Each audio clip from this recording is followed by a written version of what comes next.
খবর 24 সাথে আপনাকে স্বাগত। নতুন নতুন খবর জানার জন্য আমাদের চ্যানেলে চোখ রাখুন। নমস্কার, খবর 24/7 আপনাদের স্বাগত। আজ নেচারে প্রকাশিত একটা যুগান্তকারী গবেষণায় বিজ্ঞানীরা দেখিয়েছেন যে সেন্ট্রাল ক্যালিফোর্নিয়ার মোহনায় সামুদ্রিক ওটারদের তাদের পূর্বের আবাসস্থলে ফিরিয়ে আসার ফলে এই অঞ্চলের ক্রিক ব্যাংক এবং জলাভূমি ক্ষয় 90% পর্যন্ত কম হয়েছে। এই ক্যারিসমাটিক সামুদ্রিক স্তন্যপায়ী প্রাণীর পুনরুত্থান এছাড়াও আবাসস্থলের কিছু শীর্ষ শিকারী মন্টেরি কাউন্টির সল্ট মার্শ অধ্যুষিত এলখন স্লোতে আমাদের উপকূলীয় বাস্তুতন্ত্রের স্বাস্থ্যের উন্নতির জন্য নিবেদিতদের মধ্যে আশা জাগিয়ে তোলে এবং একটি উল্লেখযোগ্য পরিবেশগত সাফল্যের গল্প চিহ্নিত করে। এটি একটি সমাধান ভিত্তিক কাগজ যা আমাদের বলে যে আমরা ইতিবাচক ফলাফল তৈরি করার জন্য পরিচালনযোগ্য পদক্ষেপ নিতে পারি, বলছেন ক্রিস্টিন অ্যাঞ্জেলিনি, পিএইচডি, গবেষণার অন্যতম লেখক এবং বিশ্ববিদ্যালয়ের উপকূলীয় সমাধান কেন্দ্রের পরিচালক ফ্লোরিডার। এই উদাহরণে উল্লেখযোগ্য প্রচেষ্টা ছাড়াই ওটার জনসংখ্যা পুনরুদ্ধার করা সম্ভব ছিল এবং ফলস্বরূপ ওনারা বলছেন আমরা এখন সংরক্ষণের সেই একটি কাজ থেকে কয়েক দশকের সুবিধাগুলি আনলক করেছি।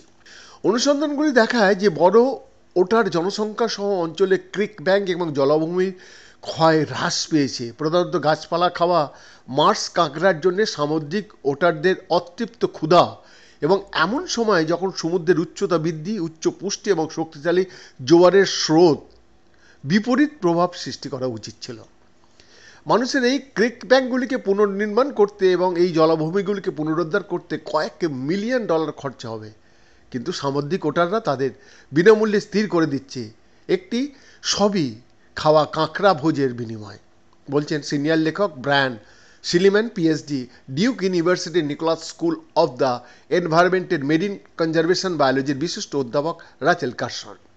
প্রথমবারের মতো নথিভুক্ত করা হয়েছিল যে শীর্ষ শিকারীদের তাদের পূর্বের আবাসস্থলে পুনঃপ্রবর্তন করা একটা ভেঙে পড়া বাস্তুতন্ত্রে স্থিতিশীলতা আনতে পারে। গবেষকরা প্রশ্ন তোলেন, বিশ্বব্যাপী বাস্তুতন্ত্র কি একই রকম ফলাফল অর্জন করা যেতে পারে? গবেষণার প্রধান লেখক ব্রেন্ট হিউজেস, পিএইচডি সহযোগী, বলছেন সমুদ্রের উটারগুলিকে পুনঃপ্রবর্তন করা ক্ষতিগুলিকে বিপরীত করেনি, তবে এটি তাদের এমন একটি পর্যায়ে ধীর করে দিয়েছে যে এই সিস্টেমগুলি তাদের সাপেক্ষে অন্যান্য সমস্ত চাপ সত্ত্বেও পুনরায় স্থিতিশীল করতে পারে।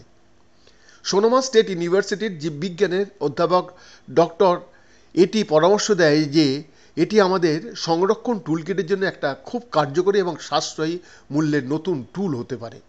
আঞ্জেলিনি বলেছিলেন যে টুলটি তার এবং সহকর্মীদের জন্য একটি উৎসাহজনক চিহ্ন, কারণ তারা সমুদ্রপৃষ্ঠের উচ্চতা বৃদ্ধি, তীব্র ঝড় এবং উপকূলীয় জলে অতিরিক্ত পুষ্টির ছিটকে পড়া থেকে ফ্লোরিডার উপকূল রেখার জন্যে অনুরূপ হুমকির মুখোমুখি হতে হচ্ছিল। এই সমস্ত চ্যালেঞ্জ অপ্রতিরোধ্য বোধ করতে পারে, অ্যাঞ্জেলিনা বলেছিলেন। এই গবেষণাটি আমাদের ইঙ্গিত দেয় যে যদি আমরা সত্যিই ইকোসিস্টেমটি বুঝতে পারি এবং জানি যে কোন লিভারগুলি টানতে হবে, আমরা সিস্টেমগুলির স্বাস্থ্য এবং স্থিতিশীলতার জন্য উল্লেখযোগ্য সুবিধা দেখতে পাব। ল্যান্ডস্কেপে সামুদ্রিক ওটারের প্রভাব বোঝার জন্যে গবেষকরা 13টি জোয়ারের খাড়ি জুড়ে বড় আকারের জরিপ পরিচালনা করেছেন। সেই সাথে 6 বছরের মেয়াদে মোহনার চারপাশে 5টি স্থানে ছোট আকারের ক্ষেত্র পরীক্ষাগুলি পরিচালনা করেছেন।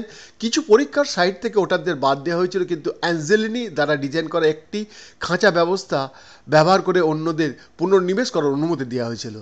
ইউএফএ জীববিজ্ঞানের স্নাতক ছাত্র হিসাবে আমি এই ধরনের খাঁচা স্থাপন করেছিলাম এবং সমগ্র দক্ষিণ পূর্ব মার্কিন যুক্তরাষ্ট্রে লবণের জলাভূমিতে শিকারী এবং তাদের শিকারের অ্যাক্সেসকে ম্যানিপুলেট করেছিলাম, তাই আমার দক্ষতা সেটা ছিল। অ্যাঞ্জেলিনি বলছেন, আমি ক্যালিফোর্নিয়ার মোহনার পার্কিং লটে সমস্ত খাঁচা নির্মাণের কথা কখনোই ভুলব না এবং এইসব বছরের পরে আমরা এখন এই আশ্চর্যজনক ফলাফল দেখতে পাচ্ছি। আমাদের এই বাংলা একটা চারিদিকে জল স্থল মিলিয়ে, একদিকে পাহাড়, একদিকে সমুদ্র খাড়ি, তো সুন্দরবনের বিস্তৃত অঞ্চলে যদি এইসব যেসব নতুন গবেষণা আসছে সেগুলো যদি ইমপ্লিমেন্ট করা যায় তাহলে কিন্তু অনেক ভালো হতে পারে। বৈদ্যনাথ দাসের রিপোর্ট, খবর 24/7।